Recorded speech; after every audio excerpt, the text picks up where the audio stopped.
The Honor 7X, the cheapest phone in the Indian market with an 18:9 display as well as a dual camera setup. Are these enough to warrant a purchase? Definitely not.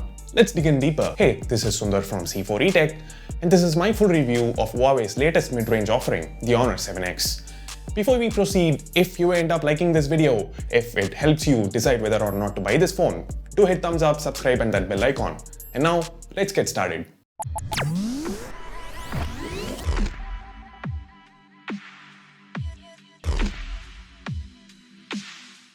Let's have a look at the build and design.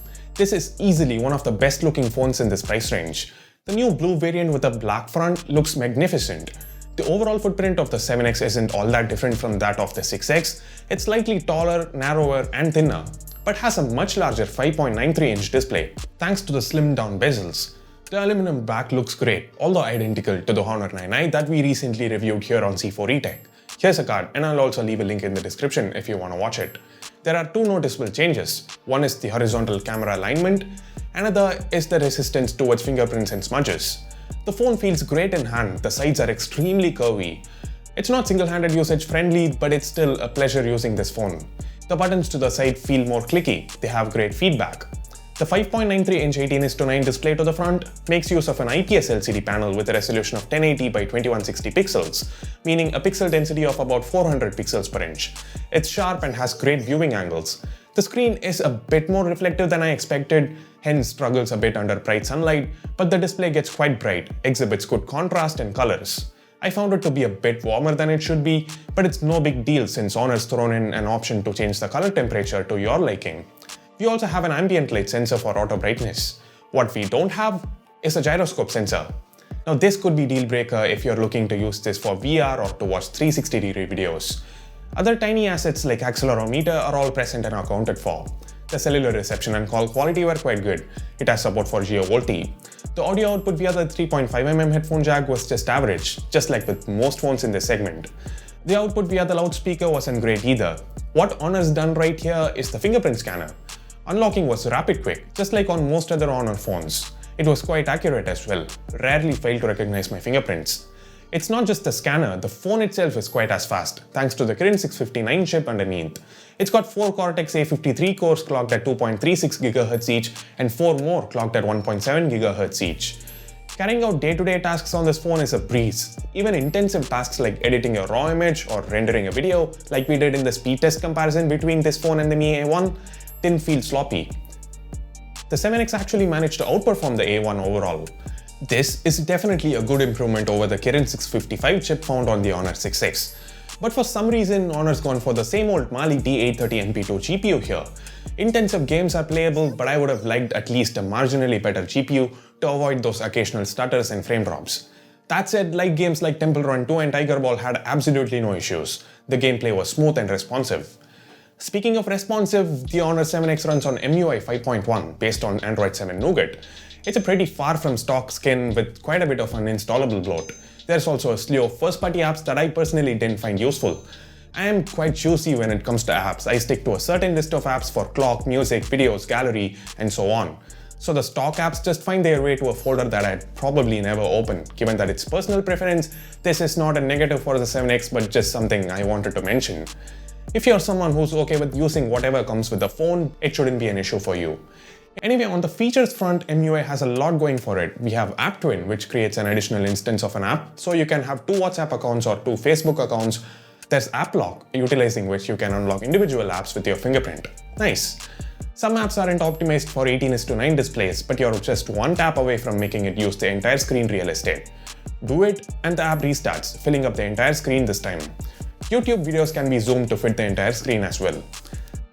Thanks to 4 gigs of RAM, the Honor 7X was on point with regards to RAM management, as seen in the speed test. Even with 16 apps open in the background, it managed to have most of them in memory. As many apps as the Mi A1 did, in fact. A 3340 mAh battery fuels the Honor 7X. The mileage was quite good in my time with the phone. With light usage, it easily lasted a day and a half before running out of charge. With moderate to heavy usage, which includes an hour or so of phone calls, some gaming, a lot of video streaming, regular social media loitering for about 2 hours, the 7X managed to get me through the entire day without giving up. That said, charging times weren't great. It took about 2.5 hours to get to 100% from a flat battery. Next, we talk about them cameras. The Honor 7X sports a 16 megapixel f2.2 camera for regular images and a 2 megapixel depth sensor to help with portrait mode pictures. Although in practice it doesn't seem to be helping a lot. The results are decent at best. It struggles quite a bit with edge detection. There are a few blemishes as a result. Outdoors under good lighting conditions, the images shot with the 7X are sharp. They have great detail levels. Look at this flower. The detail on the petals are quite clear. What I don't like about the images are the colors and the dynamic range. Look at this image. It seems to have a pink tint. The colors seem to be oversaturated as well. The dynamic range too isn't great. Look at this image. The plants are dark. There's significant loss in detail in the shadows. Here's another example. Under low light, the 7X's camera performance is, again, subpar. The images are a bit too dark and have a lot of noise. That said, it has a full-fledged manual mode and a dedicated night mode with limited manual controls. So if you know what you're doing, you can get better images than those shot on auto mode. In the night mode, I set the shutter speed to 1/4 of a second, but the way it worked was kind of weird. I had to tap the shutter button and wait for like 4 to 8 seconds until it finished capturing. And the result, as expected, was noticeably better. Anyway, for the regular consumer shooting on auto mode, this camera won't do wonders. The Mi A1 still reigns supreme here. When it comes to selfies though, the Honor 7X does a really great job. They're very bright, extremely sharp and have a lot of detail. The skin tones and the dynamic range are okay, not bad for a front-facing camera. The Honor 7X can shoot 1080p videos at 30 frames per second. There is no image stabilization of any sort, hence the jitters. The quality itself is good. The footage is moderately sharp, has good detail levels. The dynamic range does leave something to be desired. The shadows are quite dark. All that said and done, let's move on to that one question you've been having in your mind for a while now. Should you get yourself a 7X? Before I answer that, let's take a look at the price. The 32GB variant of the 7X is priced at 13,000 rupees and the 64GB variant costs 16,000 rupees. Now what does the 7X offer at these prices?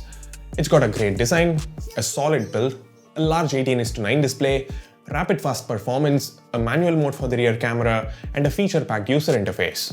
If these are high on your list of priorities, and you don't care about VR and don't mind taking a hit on the camera performance, the 32GB variant of the 7X is the phone to buy in this segment.